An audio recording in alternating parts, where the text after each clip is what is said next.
Well, it sounds like we have our first bit of big name silly season news, and that's coming from Aaron Plessinger, who called onto or called into, I guess is a better way of saying it, into the Pulp Mech show on Monday, with the quote saying, "Without trying to give it away, I don't know if I can talk about it as of right now. I'm in such a good place now that I'm stoked and I'm super happy. If I knew that I could tell you guys, I would so tell you right now." Now, this is right after his Foxborough mudding win, uh, and we're going right into Philadelphia, which sounds like is going to be another mutter. So he might have a chance to go two races in a row with at least a pretty good or maybe two win feature. And for him, this is going to be great. If it's true, that he is re-signed with KTM, it's probably the massive weight off anybody's shoulders. If you're racing these things and you're getting 1 or 2 year deals, if you're getting to that point where you're at the end of your contract or coming up to the end of your contract, you got to start worrying about, where am I going next year? Am I staying here?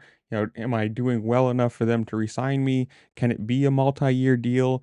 Because you never want to get just the 1 year deal where you're constantly worrying about having to do the best possible. I mean, granted, that is what you want to do every single race. You want to show the best possible version of yourself, get the most points, be as far up in the championship as you possibly can to show the team and your sponsors and, everybody paying you money that you deserve to be there and you should continue to be there. So for him, if this is true, if it's, a full on thing that he has re-signed with the team, who knows, 1 year, 2 year, if it ever when it will not if it ever, but when it comes out, we'll actually know the specifics of it.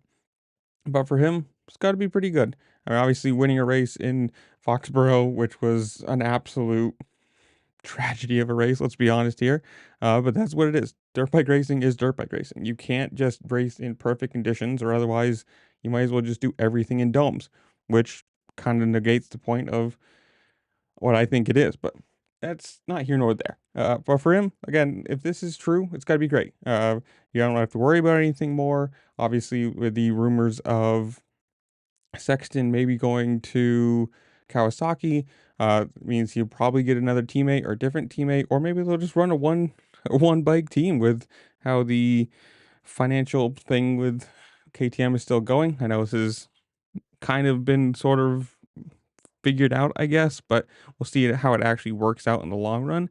So for him, great. If he can go out in Philadelphia, get another win in the mud, even better, more bonuses and everything. But I don't know. Comment down below. You guys tell me. Do you think this is a good signing for him? Do you think this is a good signing for the team? What do you think of the Sexton rumors of going to Kawasaki? Whatever it is, comment down below. Tell me what you think. While you're down there, make sure to like, share, subscribe, do all the fun things this platform allows you to do because it really just helped me out. I appreciate it. And with that, I'll see you later. Peace.